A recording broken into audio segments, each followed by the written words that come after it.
I believe we could see silver work its way back up to about 70, maybe even 75. There is upside potential before it could run into some pretty big overhead resistance. I think gold could rally to about $4,500 per ounce. I'd love to see gold build a base in silver and firm up over the next couple of months and start that next rally. For me, I'd be like selling some into this gap, right? I'd be like, okay, this is a huge gap up. Even just looking at the series of these falling highs, at least a couple of months for gold and silver to carve out a bottom if this is a bottom. But I'd just, I'd be aware. I think we could see this fizzle out fairly quickly. As exciting as it is, 3 days from now, it could peak out and be right back down. We have a series of lower highs.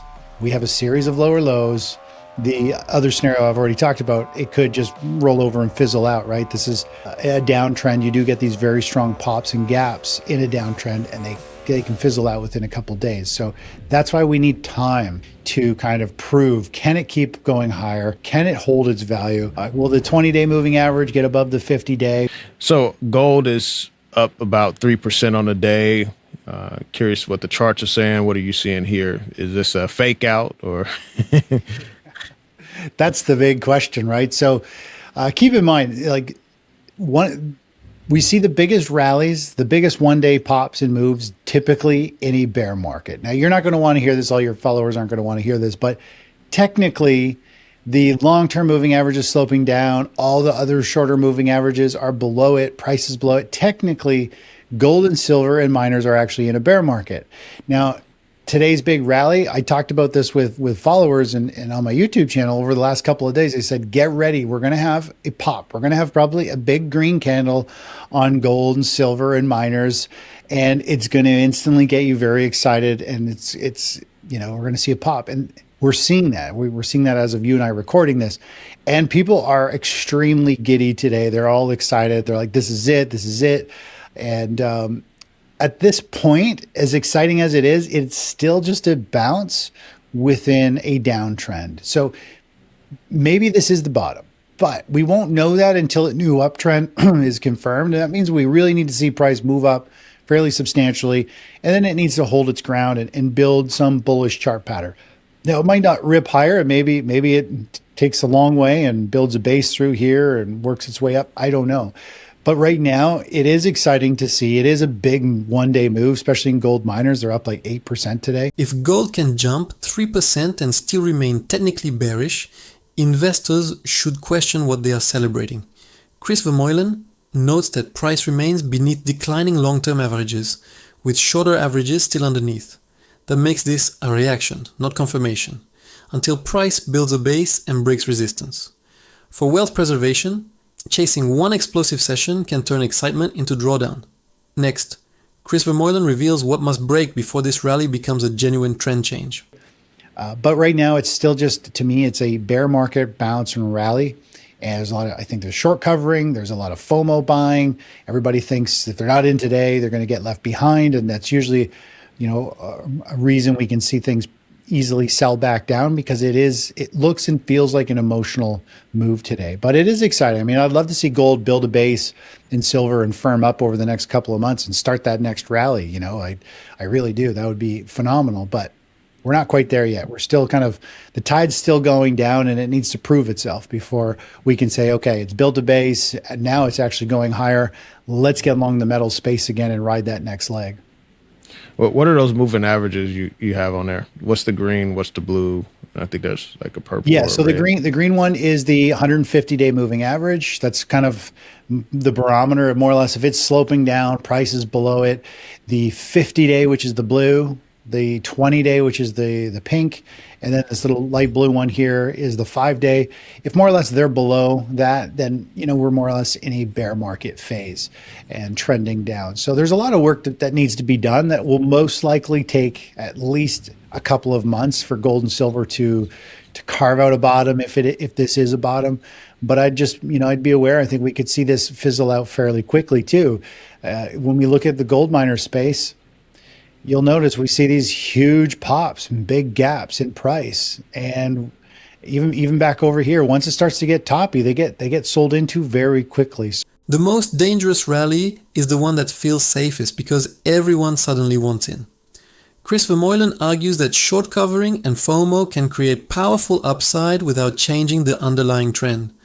The 150-day average still slopes downward, so investors need time, not excitement, to confirm a reversal. Buying too early risks entering where trapped sellers return.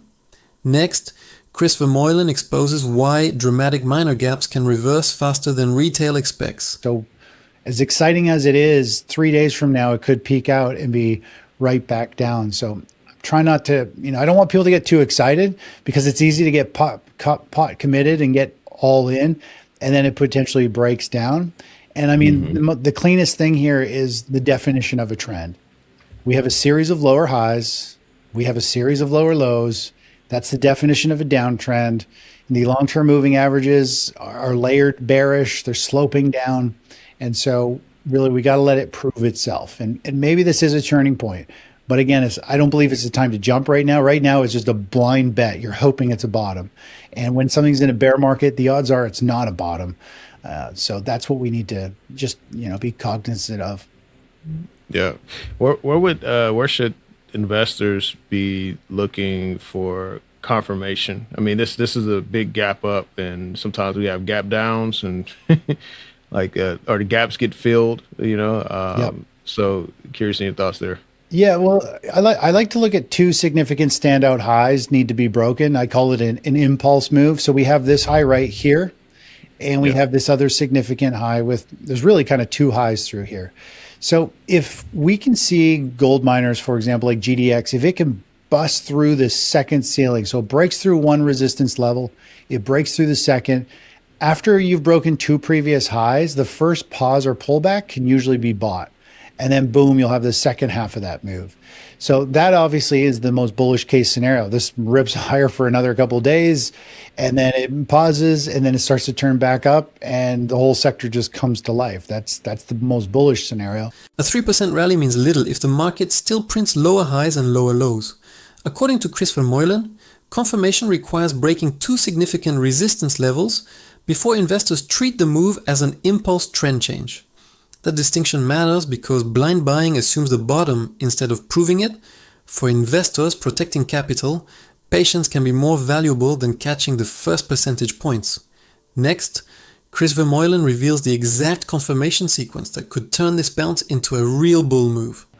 The other scenario I've already talked about, it could just roll over and fizzle out, right? This is a downtrend. You do get these very strong pops and gaps in a downtrend, and they can fizzle out within a couple of days. So that's why we need time to kind of prove, can it keep going higher? Can it hold its value?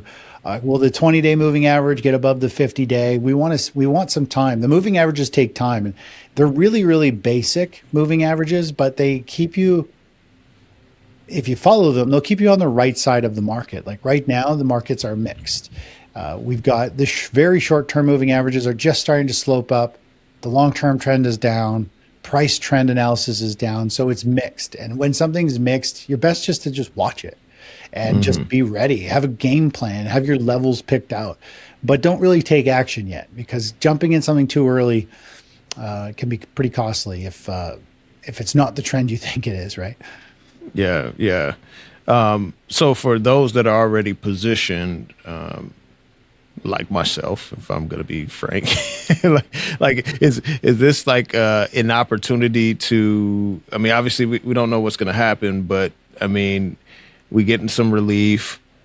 I mean, we may come back down to like some of these levels. So like one of my positions that I usually disclose, if you could look at wheat and precious metals, WPM, I mean, we came down to, close to $100, and then today it was trading at 125 and such. It's above my cost average, right? And so it's like, hey, maybe sell some and maybe don't liquidate the whole position and wait. It may come back down to the levels we were just at. A sharp rally can become a trap when the trend underneath has not changed. What Chris Vermeulen is highlighting is the importance of time. Short-term averages may turn upward, while the 50-day and longer trend remain bearish. That creates a mixed signal. not permission to chase. Investors already holding positions should define levels before emotions take control. Next, Chris Vermeulen exposes why managing a winning position may matter more than predicting the next move. And so it's kind of, Totally. I'm Well, kind of just thinking about that. Yeah, well, really, it comes down to like, what type of trade is this for you, right? So, Yeah. are you trading this, Daryl, as like a trade? You're doing a swing trade. You're trying to pick a pop. I think, and if you're trying to pick a rally and a move as a swing trade, I mean, this would be like, for me, I'd be like selling some into this gap, right? I'd be like, okay, this is a huge gap up. Even just looking at the series of these falling highs, it's been a pretty nice pop. There's a good chance it's going to roll over and sell off. So I personally would be like, if this is a swing trade, I am locking in some profits and I'm moving my stop up. I want to make sure this doesn't turn into a loser, if possible. Depends where your average price is. I think what a lot of people do is they try to pick a bottom like this, and they don't know if it's a long-term play. Like deep down, you're going to want this to go to hundreds of dollars, $200-$300. It's huge potential, but you're also short-term playing it as a swing trade. So you get a move like this, and you're like, oh, this is nice. It's a huge gain, like 20% move really quickly here. And then you're like, you don't want to get out of it because you're like, well, if this is the bottom, man, this is just the beginning, right? I'm going to make hundreds of percent return on the next move. So you hold on to it. And so that's the problem, is two time frames are colliding. And again, the overall right now, like technically this stock, just from really basic analysis, is actually in a downtrend. And this is just a counter trend rally. It's just a bounce up. It's a reactionary high. The biggest mistake here is not choosing the wrong stock. It is using two different investment clocks at once. Chris Vermeulen's argument suggests that a 20% surge can tempt swing traders into abandoning their original exit plan because they suddenly imagine a multi-year jackpot. But a counter-trend rally remains vulnerable until structure changes. For wealth preservation, profits are only real when risk is managed. Next, Chris Vermeulen reveals how conflicting time frames quietly turn winning trades into painful losses. Mm-hmm. So that's where it comes in. It's really easy when you love a commodity, you love an asset, or the idea and the fundamentals are good. It's easy to like get in for one reason and then you stay in for another, even though maybe should just be a trade. That's the part that people have to try to pull apart. And that's why I generally only trade precious metals. I trade precious metals as my long-term position. So it's a very clear lens. When I buy physical metals, it's with a specific setup for a certain amount of time. It's my insurance policy. I'm looking to catch a huge multi-year super cycle to the upside. When I trade precious metals, I trade ETFs or I'll trade stocks, and I know they're just a trade. And I have my physical gold to back up my underlying supporting position. So I'm like, I don't really care if I get in and out of these stocks a bunch of times because I know I have some physical gold bunkered down and going to do the heavy lifting over for the long haul, right? So that's what I like about the two playing metals, is the physical side is like, okay, that's one trade. And then when I know I'm trading in my brokerage account, an ETF or a stock around metals, I know it's a trade and I have no problems taking profits. And so that's how I attack the precious metal space. Yeah, for sure. I mean, it's definitely a longer term hold for me. I mean, I really love the fundamentals behind the stock. Obviously, it's you got to be cautioned not to fall in love with a stock. At some point you do want to take some profits and things of that nature. But seeing this kind of bounce, and I've had this happen before where I've missed like some of the. Loving an asset can quietly destroy the discipline that made the investment rational in the first place. According to Chris Vermeulen, physical metals can serve as long-term insurance while mining stocks and ETFs remain tactical trades with defined exits. That separation prevents bullish fundamentals from overriding price risk. Investors need to know whether they are protecting wealth or seeking a trade, because confusing those goals can magnify losses. Next, Chris Vermeulen exposes the hidden cost of falling in love with a position. If I have a long-term view that we're in a bull market or that an asset is going to go higher, like gold, sometimes you have these pops. I've seen it in uranium multiple times where you just have this pop and people are flooding in and the prices of the shares are increasing and such. And there's been times where I didn't sell that. And then the assets come right back down to where they were, and sometimes even lower. Yeah. And I think to myself, like, man, if I would have took a little bit off the table, could have bought more at a lower price. yeah, exactly. And so that's kind of something that I'm thinking about. Yeah. So let's look at silver. What's going on with silver? Sure. Well, silver is pretty much in the same boat. It's having a nice rally today. It's got this green bar popping up. And I was mentioning this to members the other day. I said, we're probably going to see this big green bar. You're going to get excited. And it's happening. I mean, I'm seeing it even with our comments and all of that stuff with what people are saying. Silver's got the same scenario. It needs time. Now, both gold and silver can still move higher from here. So let's just picture this the same for gold, silver, and miners, because they pretty much are the same trade. We could very easily see silver continue to move up and have, drift higher and still be in a bearish environment. Like overall, it'll still have a set of technically lower highs. Silver can rally hard and still leave investors inside a bearish structure. What Chris Vermeulen is highlighting is the behavioral trap.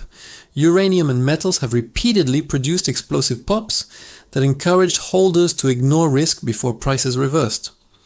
The overlooked signal is not the green candle, but whether the sequence of highs changes. For investors, taking partial profits can preserve upside while reducing regret. Next, Chris Vermeulen unravels why silver's biggest rally may still fail to change the trend. It'll have lower lows. Mm-hmm. And this could be seen as a kind of a bearish move. And then if the stock market rolls over later this year and we start to see the dollar grab some traction again, this could end up selling off and going down in a big way. This is the same for gold. So I believe we could see silver work its way back up to about 70, maybe even 75. So there is upside potential before it could run into some pretty big overhead resistance. I think gold could rally to about $4,500 per ounce. So again, we really just need to see how this is going to unfold. When I look at it, I like to know what the long-term trends are doing. And Bitcoin's a pretty good example of this. Actually, if we pull it up and look at the recent price action, let me just go back here. It's kind of hard on the eyes, but we could say like right here, well, this is what silver and gold's doing right now, and miners, right? They're having a big pop. But the underlying trend is down. We've seen gold and silver sell off and form bear flags and move lower. Bitcoin did this perfectly. It starts to get you excited. You kind of move into it, then it moves higher and it kind of holds its ground, but then it keeps going higher. You're like, oh, this is it. It's starting. And then you realize the overall trend is down. It's just a series of bear flags. And sometimes bear flags can run out fairly wide. And then it rolls over and sells off and you lose a lot of money. So that's what Bitcoin is doing again now, just like gold and silver. It's flagging here, holding its ground for now, but where is it going to resolve? So silver reaching $70 to $75 would not automatically mean the bearish structure is dead. This is where Chris Vermeulen's thesis shifts toward confirmation. Upside can coexist with lower highs until resistance is decisively overcome. Bitcoin offers the warning because prolonged bear flags can look constructive before resolving violently lower. Investors should therefore separate price targets from trend confirmation. Next, Chris Vermeulen exposes the hidden Bitcoin parallel that could determine whether metals are truly reversing or merely bouncing. I mean, that's the scenario we need to wait for. They could all turn a corner here over the next month or two and actually be in a new bull market, a new uptrend. But right now, they're stuck in a downtrend. This is just the bounce within it, and it just needs to prove itself. And then from there, we'll take positions as we need to. Yeah, for sure. Yeah, appreciate you bringing up Bitcoin because I was going to ask you about that as well. Okay. So what are your thoughts on copper? Copper's been holding up relatively well. I was talking to someone else about just how it's been holding up, and it didn't seem to have like a euphoric move upward. and blow off top like silver and gold. I mean, I do see one last year. I think that was when tariffs were announced on copper, and then but that was that was different. The real signal is not whether metals bounce next week, but whether their market structure changes over the next 2 months. Chris Vermeulen notes that gold, silver, and miners remain trapped in downtrends until price proves otherwise, while copper is behaving differently without the same euphoric blow-off. That divergence deserves attention because stronger relative performance can reveal where capital is rotating before headlines catch up.